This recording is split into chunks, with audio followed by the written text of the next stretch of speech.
Hello everybody, welcome back to another episode of the Be Human podcast. Today we are with Dr. Michael Christian, who is the founder of Micro Prism Vision. Correct. And also his book, In Focus, Vision, Mind and Body. And this one is going to be something very powerful, special, and bring awareness to a lot of our viewers. From something that we haven't actually discussed ever before, anything around this world of vision and light, and really touching onto the human body and consciousness in a way like we haven't actually had the opportunity, I guess, to sit down and discuss before. So thank you, Dr. Michael Christian, for today. Just call me Michael, it's fine. No worries, Michael. Jerry, no problem. I'll call you Mike in a second. That's better. Easy. So thanks for having us on. My pleasure. Okay. So, just so that our viewers can get a little bit of insight into what you do and what you've created, can you explain on simple terms Of course, because it has to be what simple. it is you do? Okay. Well, I've been an optometrist for the last 31 years. So I started in 1989. I started as a mature age student at the age of 30 and graduated in 33, 34. As a 34-year-old, I was the granddaddy of the class, so to speak.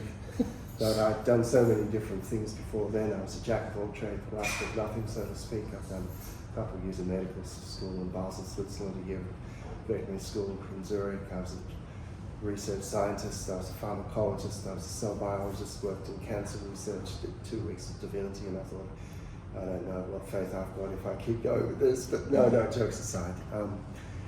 I did optometry, and it's really started things moving. Because I guess I've been exposed to so many different cultures and different processes, different languages and different ways of thinking.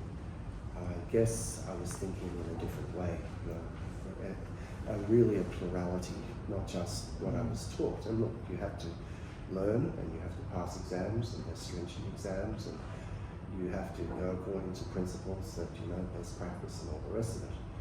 But being the type of person I am, I'm a bit of an inventor and a creator, so I've been, to a certain degree, given the space to be able to create new things. So 1 month into graduation, a very horrible thing happened. My first wife had a massive stroke in front of me, but I did save her life. And so as a consequence of that, my mind, or my life was in overload, you could possibly imagine. It was like 48-hour days, tending to her, going to the spinal clinic, listening about things about neuro-optometry, because I've done a lot of neurology.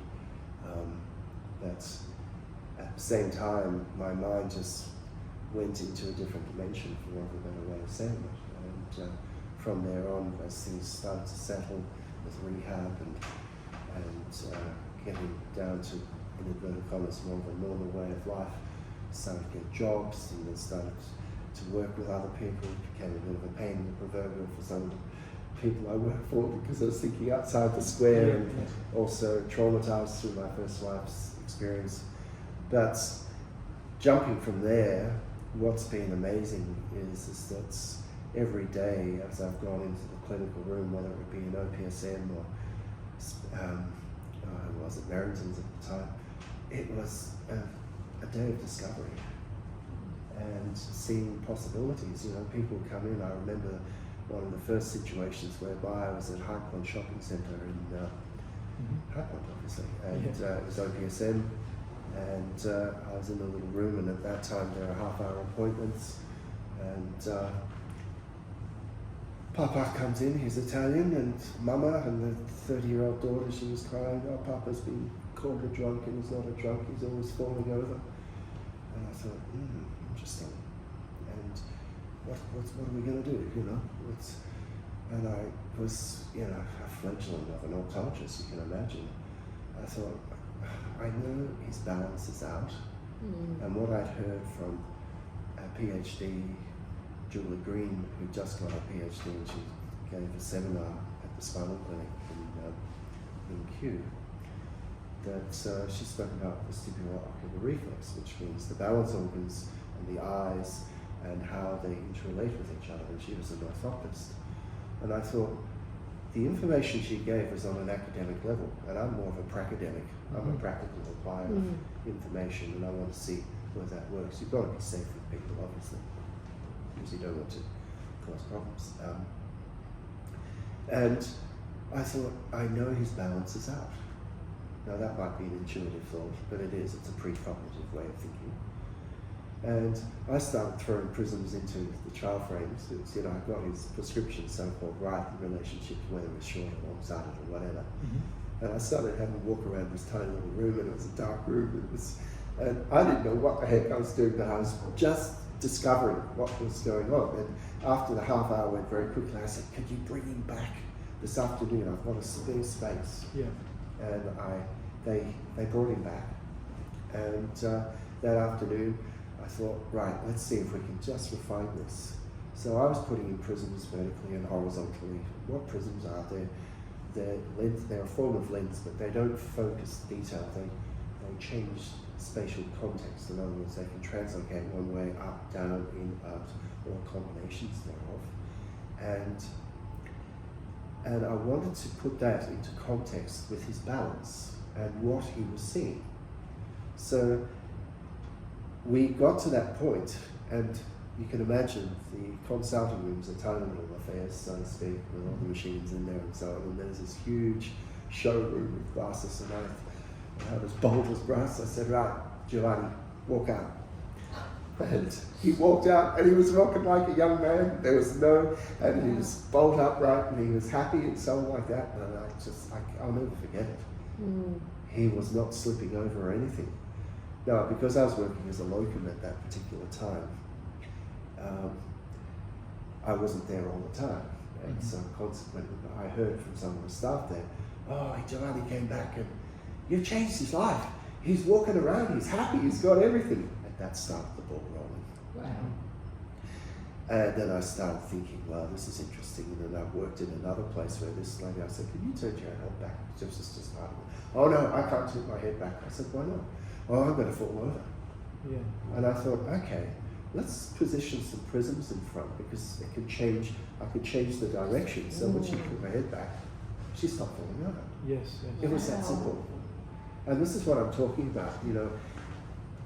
I can do some very complex stuff now, but yet we've got to keep the simplicity of the process. Yeah. So what that means is that I have a saying that is, where simplicity meets complexity, aha, it all unfolds into intricate simplicity. That's elegance. So on one level, the complexity of the whole body, which is beyond even our understanding, regardless of how academic we are, being able to say this biochemical process of what the microanatomy is, blah, blah, blah. But if we can introduce promoters or, not stressors, but rather, in this case with light, to support the system to be more at ease, then all of a sudden the body in its complexity can unfold and rearrange itself in such a way that it knows what to do. Because the subconsciousness of a human being is highly complex, and in as much that on a conscious level we're fortunate if we can think of 40 to 60 things per second, but on the subconscious level 400 billion plus, who's counting? Now if that's 400 billion plus, you better be sure that everything is in phase and it's all coherent. And it better be working, otherwise you'd be dropping down here and you wouldn't be able to do that, or whatever. Yeah. And when that becomes so coherent, then the system is innate intelligence. It's not stupid. And I want people to understand that what you're doing is actually providing information. It is information. People don't realise that we're always around information. You can stand next to an object, it is actually in your field, and you are giving it information, and it is also giving you information. And so people don't realise that, because this is so far-fetched for people. They're like, what do you mean you use light and stuff? But people don't realise whether we go to a nightclub or we're watching our screens, they're telling you now. People are aware of what light has effects on people, right? So it's a really good thing that people are becoming aware. And like you said, the subconscious is very clever it is a program that runs when you're not thinking. So if you're going to then, and that's the biggest influence in your day, which is about 95 to 99% of your day, right? Correct. So now if you're actually providing coherent information in that space, you don't have to think about it. You're correcting the field so that you're receiving the right information. Absolutely. So then you're sort of like doing this with the field, and your body gets the ability to like, it's like a tuning fork, I guess. Well, it's an interface, let's say it that Yeah. way. Like we're in 3D space-time, so to speak. So we have height, Yeah. breadth, width, Yeah. linear time. Yeah. Now, Einstein spoke about that as a space-time continuum. Now, over the years, I've been fortunate enough to look at this from a clinical perspective, but in relationship to light. So quanta are packets of light, so quantum physics how it's been developed. You know, with Schrödinger and Max Planck and Einstein was involved in this, Bohr, etc., etc. Now, it's all on a straight physics level, which was great. It started off 100 years ago. But the amazing thing is that it's not just light in an abstract way. It's consciousness. Yeah. Now, even Ahmed Koswami, who's an esteemed physicist, quantum physicist, who teaches also at Quantum University in Hawaii, where I got my doctorate of integrative medicine, and I wrote my PhD in this realm, because there was nowhere here in Australia or in the States or anywhere that was going to do quantum physics with respect to how do I use lenses and prisms in a special way. And as I always come back to, it's the simplicity that we need to bring forward. We can do the complex stuff, but if we don't bring that forward so that you understand it, but you actually feel it, well, it's all academic. So then can you explain it on that simple level, what exactly you do? If someone comes in Yes, I can. and says, okay, I have got pain, or my vision's going blurry, or I have got off balance, what is a basic process for you to even start? What do you look at? What is the first things that you sort of... Okay, so from the outset, we're looking at people if they've got blurred vision. We want to look at the letter chart and see how far they can read the chart, what the visual acuity is. That's the detailed discrimination. That's one aspect, and usually they're sitting in a chair in a semi-illuminated room. That's as far as it goes. They just stay in the chair. Yeah. Now we do one eye and we do the other eye. We're looking at a black and white letter chart. They originated with Herman Sneller in 1892. He was a Dutch ophthalmologist, and they were basically a guide to look at the detailed discrimination. Now the curious thing is how the eye's set up on both eyes. You have the fovea, which is like the center of the... Think of the eyes as like a satellite dish. Yeah. Yeah. The center right in the middle is where all the detailed information goes. Then there's the peripheral space. Yeah. Now we're dealing with all the central information. How far down the chart can you see? Now that's good. Now we can give lenses which are either positive or negative for short-sightedness or long-sightedness, and that's fine. And even lenses for astigmatism, which means there's an uneven curvature of the eye to bring the balance back. But we're still just looking at the acuity. Now the acuity might be in a 3 to 4 or even 5 degree field in the macula. Well, we've got a 240 degree field. Now we're assuming that because we can just see the detail, everything else is going to fall into place. Now the center of the eye is obviously enabling us to be able to see the detail, and of course that goes down the line in the various tracks without going into all those details, where you can start your perception. And what's perception? It is your experience. That's your vision, so to speak. You understand this according to what you, in inverted commas, know based on experience or what you're experiencing in the moment. But that detail is only one part. We want to look at the detail in context with what's the perspective. What does that mean? I see that, but does that mean anything with respect to that? So in other words, I'm looking at these words, but does that make sense with respect to the sentence or the paragraph? Okay. Or I'm seeing that building or that house, but do I see the suburb? Or the expression is I can't see the trees for the woods or the woods for the trees. Now some people, I remember this many years ago when I was doing some early work, there was this AFL umpire at Calgary Shreds, and I was doing some work there, and he had the most amazing peripheral field ability, but he couldn't see his stuff properly at centre. Okay. And I could give him lenses for that, but he hated it. But I knew he could know what was going on down the field without even looking, because he was aware of what the play was going on. Yeah. Then I've seen others. There was one lady, she was a computer nerd, and I mean this with all affection. And the way how I looked at things, I could see she just gets glued into the computer. Wow. And I took some measurements without going into the details. I said, "Are you aware of people next to you?" No. This is funny. That is so interesting, isn't it? No. And I gave her lenses, and that was at the time I thought was going to help her.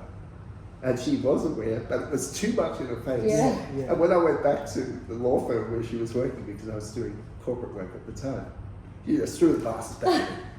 "Give me my money back. I hate these." And I thought, there's no point arguing, you know. Yeah. But it was a lesson for me. But what I want to say with all of this is that what we're doing, which is important, is we're taking into account what you're seeing, which is the detail, Yeah. where you're seeing is In relation to. in relationship, Yeah. and the timing. How do you explain the timing? Okay? What do you mean with the timing? I get the first No, two. that's a good question. That's what links everything together. Yep. You know, I come back to Einstein's space-time continuum and relativity. So there's time dilation, time contraction, and stuff like this.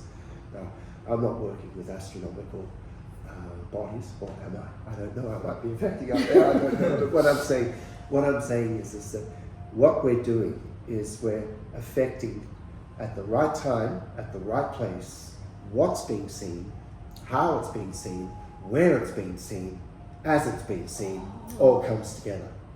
So Wow. I'm using these little prisms. Can you grab me a prism, please? I'm using one of these prisms, or a variety of prisms for both right and left eyes, depending upon how we order them up. Thank you. Cheers. Now, here's a prism. Now, look at Joey, and you'll see him changing in position and space. Now, it's not changing the focus, but it's changing where he is relative to how he is being seen. Yeah. So what we're doing is if I'm matching up what is being seen to where it's being seen, to the time it's being seen, all of a sudden a system that may be under strain or sore, whether the muscles of the eyes are pulling or the system is very phlegmatic, it's just sort of given up or whatever, all of a sudden you have, this will translocate space, change it to another position, wherever, but it is also a phase flow modulator. In other words, it affects the timing. Okay. In other words, it connects up space and location of regard. Now, you've got to think of the peripheral part of the eye is, it sees stuff, but it is also a locator in space. People talk about proprioception, awareness of nearness. But there's also what I call remotoception. It's not in the literature, but we will put it in the literature, so to speak. But it's not just distance and it's not just near. It's a continuum. There's your continuum. It's what I would call holoception. Holos, entire, complete, from the old Greek word. So it's on a sliding scale. But it's not just on a sliding scale for detail, but it's also for spatial context. Yeah. So you're looking around and deeming things. It's like people say, I can't look around, it hurts my eyes, or it's always jumping, or my eyes are going everywhere, I can't locate. So here again, here's the simplicity with the complexity. If we put the detail coherent with the spatial context, then if that's coming in at a nice flow rather than forced, what goes down the line through the neural transduction, or in other words, how it goes into the brain, it's easier to. So is that So you can like, make sense of it. You comprehend it a lot easier. The brain and the body will understand. Absolutely. because is it what's like happening. it anchors it, right? So it literally gets, bingo. It's an anchor. it's an anchor for it. So it like literally is doing this, and then it finds its resonant and it anchors. It supports Yes. where, what, and where. So I make a bit of a joke of this. www.humanbeing. Yeah. So where, what, and where, human. Yeah. Humus is the Latin word for ground. Is that Bean. hummus? The dip? Hummus the dip? No. Hummus. Yeah. Awesome. But it's exciting because what happens is that which is in a state of dissociation becomes associated. Yeah. And not just associated, but it becomes coherent. Absolutely. And if it becomes coherent, all of a sudden, oh my, this back of the neck doesn't feel tight anymore. Yes, Or- because there's a strain. It's not Oh. working so hard. There's No, distortion there. Yeah. My eye's not hurting. Yes. And here again, I'm saying these are very simple tools. Now look, optometry has developed as an amazing discipline, so to speak, over, say, the last 60 years. You know, you have groundbreaking people who've done so much amazing work in it. And now it's gone into the medications, etc., what have you. But what we need to do also is to look at what is the simplicity. What are we doing? What do you want to see? Where do you want to see it? When do you want to see it? How do you want to see it? Now, if we bring this all together in a coherence, and we've got fancy tools, we've got the most amazing lenses, we can make them in any size or shape or anything now. That's the technology today. Now, we're just about to procure a machine which is really fascinating because it looks at wavefronts, not just... Wavefronts? Yeah. So it Wow. looks at all the various aberrations. Wow. So we can look at things, in relationship to how that person is when they come in and how they are when they go out. Wow. Wow. And this is why I'm saying, because when I spoke before, we're looking at space-time. Space-time, linear. Yep. So there's those dimensions, 4 dimensions if you want to say. But when you've got time-space, that's different. So I'm going to give you an idea. Here's your past, here's your present, here's your future. Now, let's do a quarter turn. Yeah. We have a longitudinal wave. That's called the scalar wave that Nikola Tesla spoke about.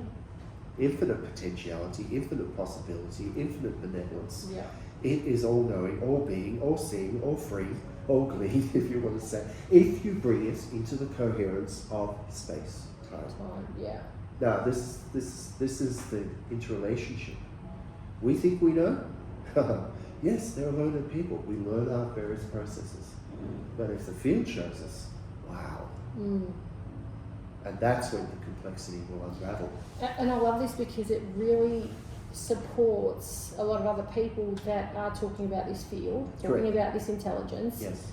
And I've just not seen it with vision, but It's a missing link. yeah, 100%. But I've also realised, you know, we were taught before, don't look at the sun, don't do this and stuff. And now, like, it's like, no, you know, get that, you know, look at the sun as it's Depends when you look rising, at it. as it's rising and all that stuff. Yeah.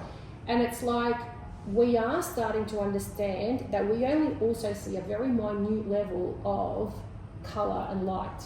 We are missing out from our awareness so much that we think that there's no other light and colour. There's light and colour all around us.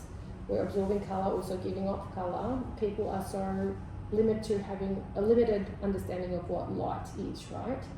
And I think with this sort of information, people are starting to be curious about colour. And me as a parent, if I sort of look at my children now and I think, okay, they have glasses or whatever, I would definitely come more towards this to see that what is their body capable of Correct. first, We're optimizing. right? Not Because you're forcing. working with the system. That's right. You're not working against the No. system, right? So you're actually supporting, like you said, anchoring it so that it can sort itself out. Correct. I would rather give that a go Yes. than straight away go to do something where I have noticed with people I know, you got to get stronger power, stronger. It goes on that trend. So it's like, why do you think people are so resistant to even giving this a go when you're not injecting something, you're not doing anything that they've got to swallow, you're not cutting them up, but there's a big resistance to people even trying this stuff. Why do you think that happens? It's tradition. People are used to what they're used to. Yeah. Oh, that sounds great. You have that. See how you go. Yeah. Now, I'm not saying that's everybody. Look, there's a whole spectrum of people. But what I want to say very positively is I say, look, how would you say? I am bringing this forward in the quantum realm. Mm-hmm. All the information that's been built up over long periods of time. If I hadn't have had that information, I could not do what I'm doing today. Yep. So I acknowledge it. I don't denigrate it. But I want to say this. Here's the analogy. In embryology, as the formation of, say for example, a human being, from the time of inception to the it creates a zygote, a sperm and the ovum, and then it goes into a moral or a blastula, etc. The system's in flow, the system's in change. Yeah. And there's interesting situations whereby what we call the archikidney, as an example, it's the old formation of the kidney. And that's doing its job as it's developing and everything's going well. Then all of a sudden it disappears. Oh my goodness, that's not good. Well, but we're holding on to stuff too in the old way. But we're going to have to let go because the new's going to come in regardless. Yeah. Now, I'm saying this in a very positive way, no negativity, on the contrary. Look at computing today. Now, coming back to light, yes, we're in this blue light most of the time. And I remember we learned about it in community optometry in the 90s. Wow, in the 90s. Yes, it was hardly known, but it was blue hazard. Blue hazard. It was called that, but it was there. Wow. But nobody knew about it. But now, because of the proliferation of the different types, look, all this has blue light. Now, for example, there are certain people who have a very great understanding of light. Now, I as an optometrist thought I did. I'm learning from people who, wow, that's correct. We need the different types of light. You talk about when do we look at the sun? You'd only look at it in the first 8 minutes at the most. Oh, really? Yeah.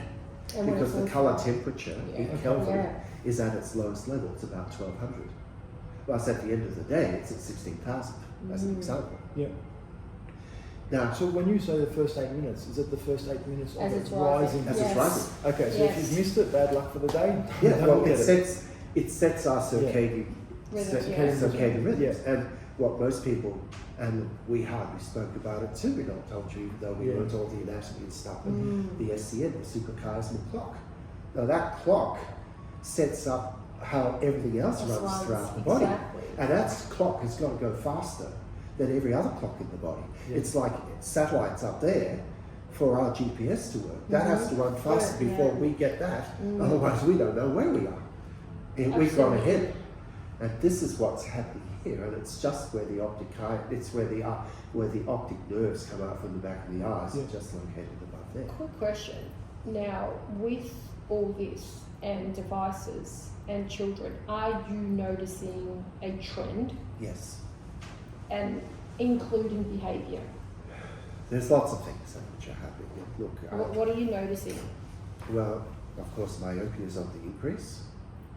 What's Now, myopia? myopia is short-sightedness. Okay. So, Just because of that, like you were saying. well, that's right, and they're Yep. located in. And look, there's research which has been done, and it's shown that dopamine levels are reducing. So we're requiring higher levels of dopamine. Yeah. What most people aren't aware of is that blue light is also causing spikes in insulin, Okay. Spikes in Insulin, insulin. yes. Okay. Blue and light. it's causing hypoglycemia. Now, I can't tell you where the research is, but I know it's been done. Yeah. And been listening to various podcasts where this has been done. So it's causing a lot of, how do I say this? We're going to have this type of light, but we need to supplement it with red light Yep. and infrared A. Yep. So red light going from 600 to 1000, but the infrared A 1280 as an example. Okay. Because once we do that, we can counteract the problems of the blue light. Now, some people wear red lenses. Yeah. My staff wear red lenses I for wanna get the light those. at the moment. Yeah. And it's understandable Yeah. because they don't want to be bombarded with Yeah. this action. Okay. We have become, and coming back to your point, we've become so accustomed to see things under these artificial conditions that we think it's normal. Also, And since I've become aware of it, even at home now, I'm not turning on all the lights like I used to, thinking, oh, this is normal. Because when I turn them on now, I'm starting to think, Michael users put up with this. Yeah. We've become accustomed. Now, this might sound funny as a saying, old traditions die hard, but we have to bring in new possibilities that live well.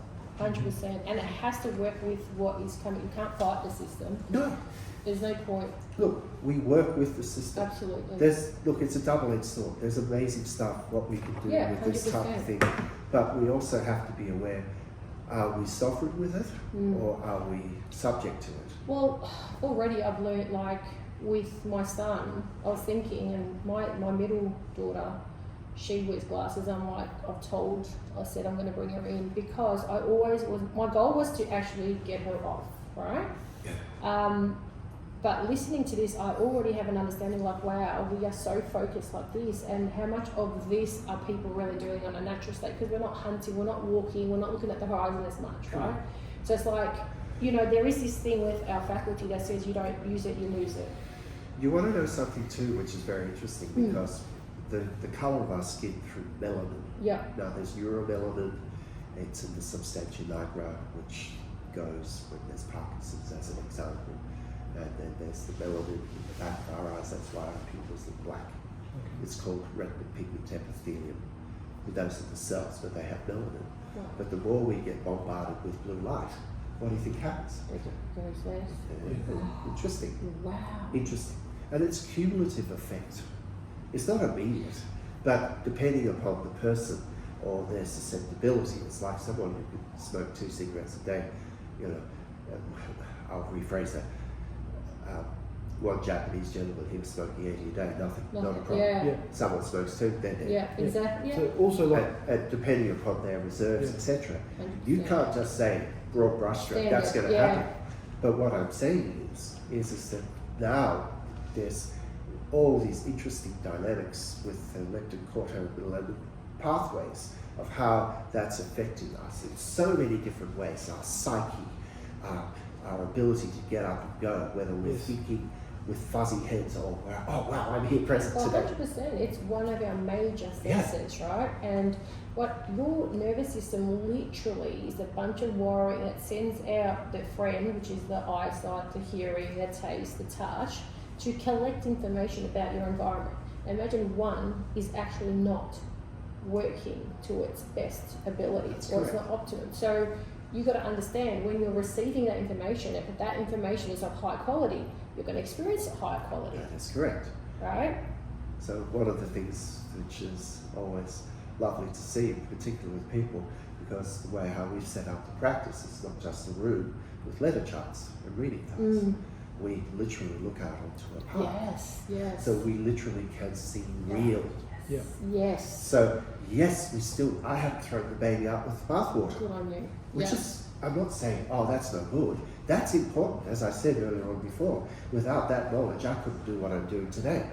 But it's the embryology of going from the archy kidney to the new kidney. Now, there could be some resistance because people have invested in certain ways of doing things. Of course. But look how things are moving along. But what we need to do, and particularly in our society today, it's in a state of discord. We all know that. Yeah. But we're getting smarter with our brain. Yeah, But we intellect. need to be smart with heart. 100%. And smart with heart means we show care. Not just telling people, oh, because you've got this, it is more likely that you're going to get that problem or that problem. Now what? I know, Yeah. you can tell people that, but is that giving them a sense of hope? No, there's no possibility in that. There's no possibility. And so every day I'm seeing people with a myriad of different problems from toe to top. Some people come from their arches are dropped or they've got psychiatric issues or whatever. I don't say I treat problems. I just focus the person. Yeah.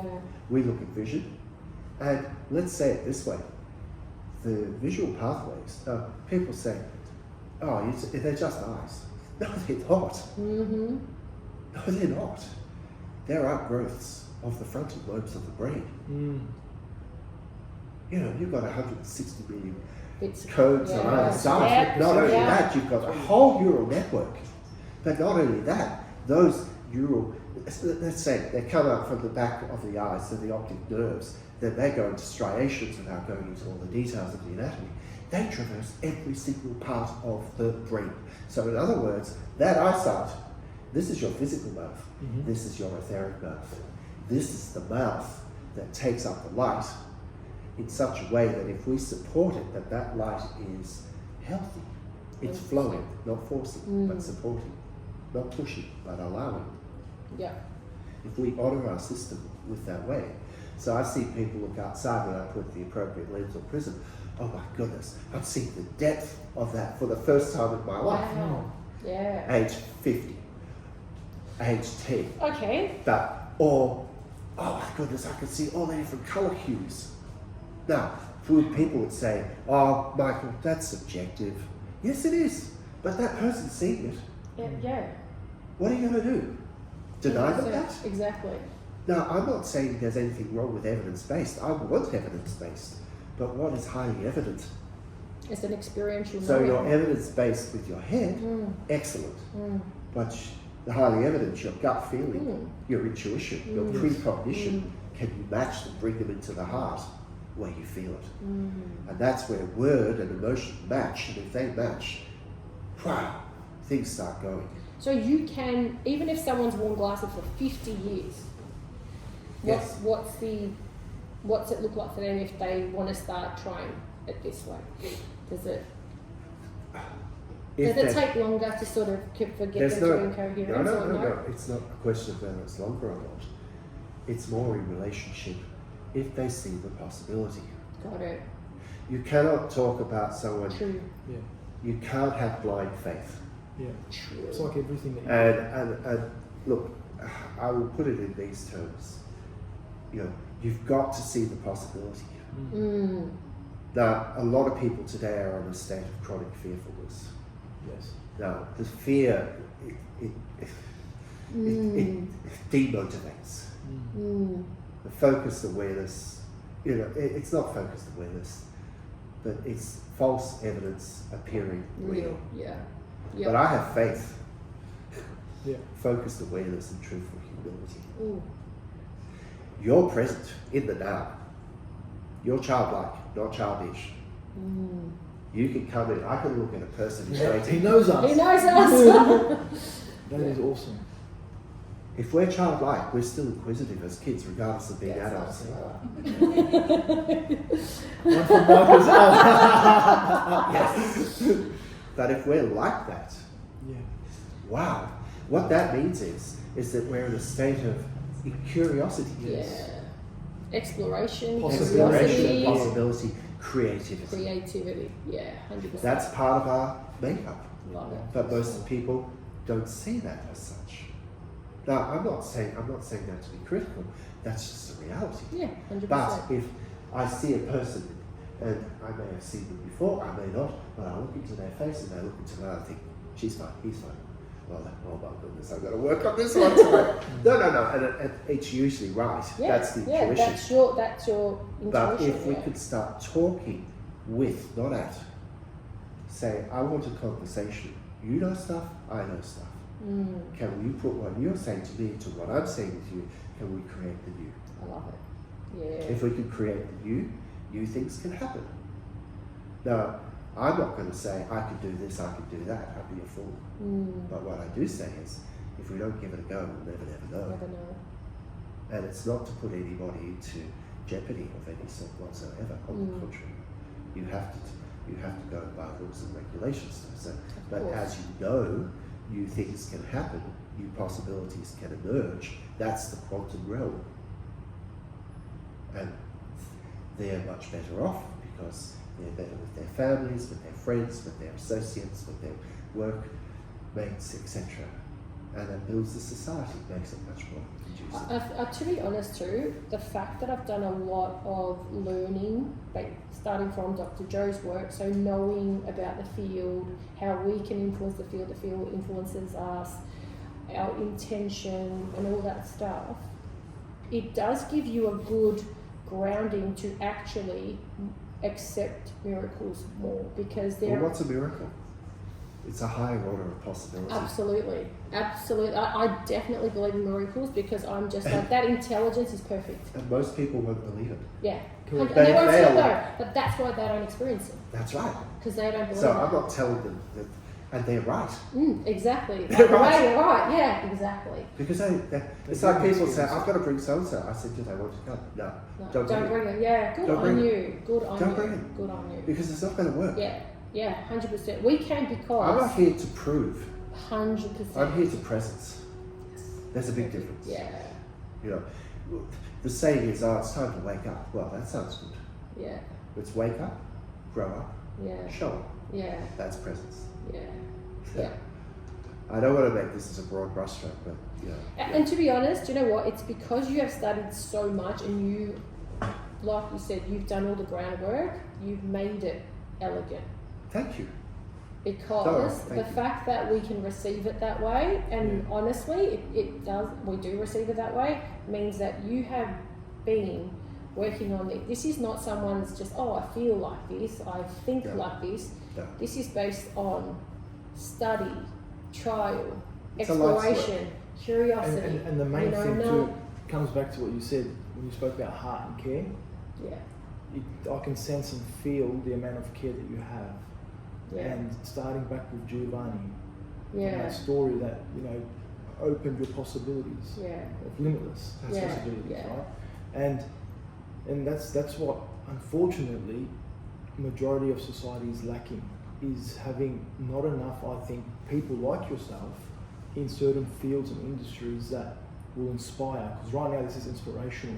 Sitting here with me, it's inspiring. me too. You know, and that's what I feel for our generation, that they are lacking people like yourself.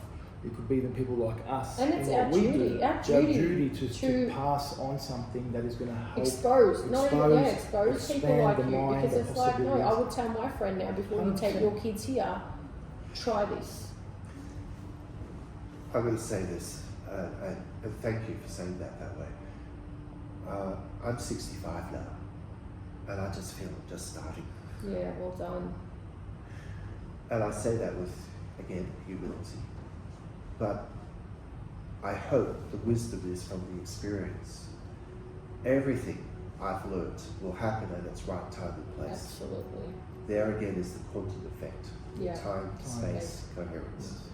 And the beautiful thing about it is, it happens when you least expect it. Yeah, I didn't know you were going to come until just a couple of days ago. yeah, But what amazing meeting. yeah, You know, these are beautiful experiences Yeah. that happen. yeah, You didn't Yeah. know me from a bar of No. straw or a bar of soap on me. Stick of straw. But what I'm saying with all this is that, you know, I don't care about age. I care about who you are as a person. People say, oh, I'm getting older. I said, no, you're becoming more habituated in the way you're doing things. Do you want to change? And it's because I've been, in inverted commas, subject to so much change over the years. That's probably, even though it's been extremely, oh my goodness, what's it? Oh, why is this? But you grow out of it. Baffles. You grow out of it. Yeah, And it's not fun when you're in the middle of it. no, But if your heart is true, and coming back to the heart, you're saying, there are people out there. It's just for us to invite them. Don't force them, no, exactly. to invite them. And what's so interesting, even like what Greg Braden says, you know, there 40,000 century neurons, it's the Yeah, field of heart. yeah, it's got its own brain. 2,000 times more magnetic. Magnetic, brain. powerful. And it's 100 times more electrical. Yeah. Come on, you know when things are right. And I Yeah. know with the consultation room when it's right. All of a sudden you feel this The field magnetic just goes wave boom, or this yeah. Yeah. electromagnetic field, and Yeah. you just feel it before it even smile on the face happens. Yes, Yeah. yes. It's Yeah. so beautiful. Yeah, that's beautiful. And I see this with everybody. You know, what we want to do is facilitate people to be the best of themselves, Yeah. And whether they know it or they don't. I think parents should take that responsibility as well, in the sense that devices are coming, screens are there, lights change. What can you do to actually make sure that you are going to make sure your kids are healthy with their eyesight? Because it's just harder now important, because you don't more than want to undo stuff. It's great, it's there, but it's nice to also be aware of this stuff, start on the right track, provide Well, all the now right things. we want to use a particular, there's coatings for blue light, but we really want to use a lens that is impregnated, so that it can stop the The blue light, Now, there will be some blue light coming. It's like saying, oh, UV is terrible. No, it's not. It's needed for the formation of vitamin D in the skin, from cholecalciferol or whatever. But what I'm saying with this is that your responsibility, as we think of that, is your ability to respond, or you respond to your ability. This is what's so important. But important in a fun way, in a buoyant way. We don't want, this is super serious. Hey, it's people coming with all different types of things, as you can imagine. But we want to make sure they walk out the door happy. Yes. It's such a beautiful thing, to be given the privilege of this work and to facilitate and be facilitated in learning, because honestly, our clientele / patients, they're our greatest teachers. Or the stories they come out with, and what they share with us, and what we can share with them. It's beautiful. It's beautiful. Yep. Can you share one or two of your favourite stories about any of your clients? Well, there are quite a few actually. Some of the craziest things that you've seen. Okay. I'll give you a story of a young lady who, she would be in her late 20s now, but I saw her originally when she was 8 years of age around that time. And she was a girl that had the thickest of lenses. Okay. She had ticked on her, so she, like this. She was literally a couch potato. She was always shouting. She did the hair properly.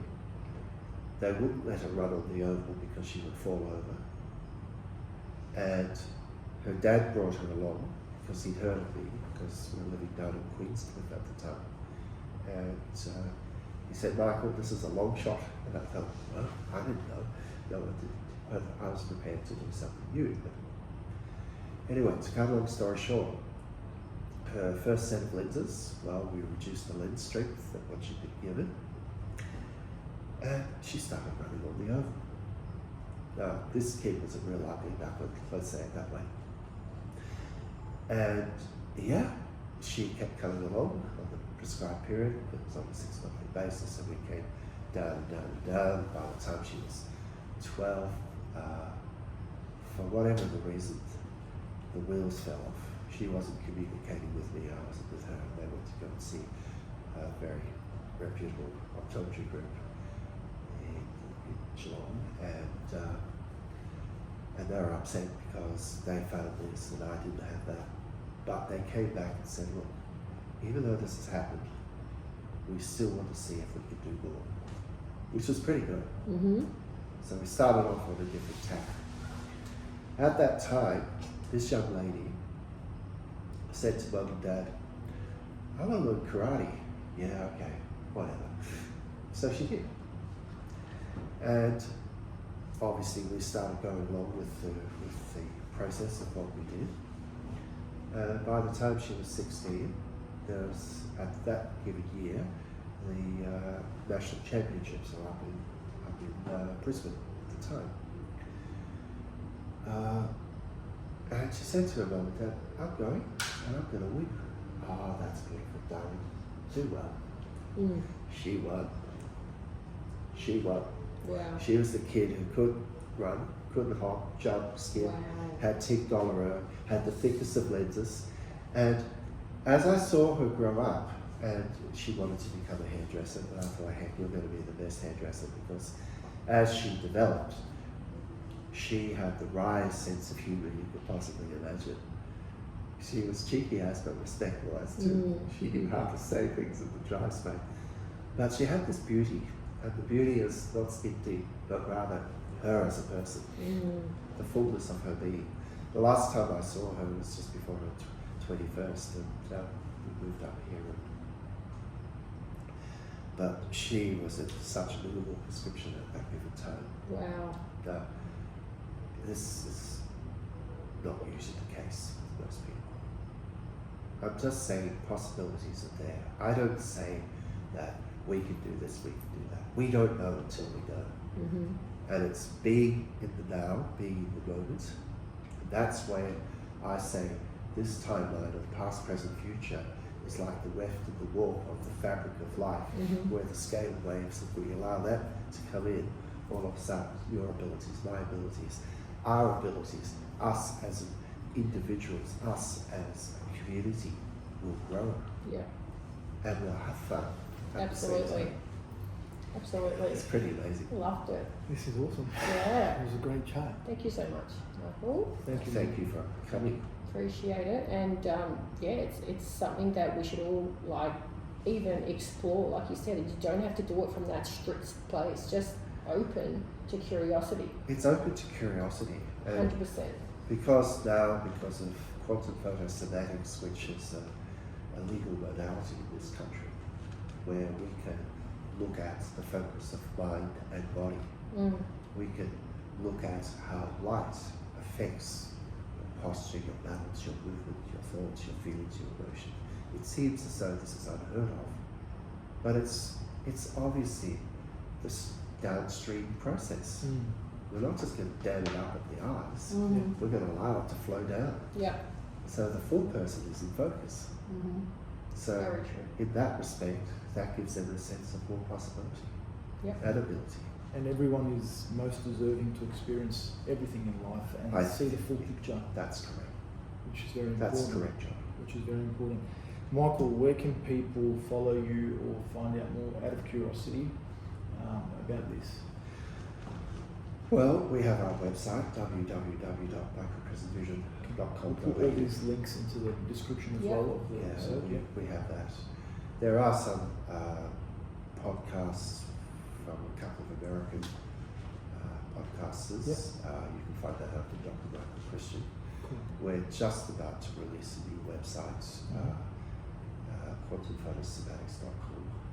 So we'll be bringing that forward. The final touches have been brought onto that. So, and we will be doing. And can they purchase this book? That's a present from us too. Oh, thank you. There you go, guys. It's definitely going to read it, and a lot of people are going to read this book. In my life. Yeah. Yeah. Really appreciate that. Thank you again. You'll find that on Amazon. Thank you. Amazon, guys.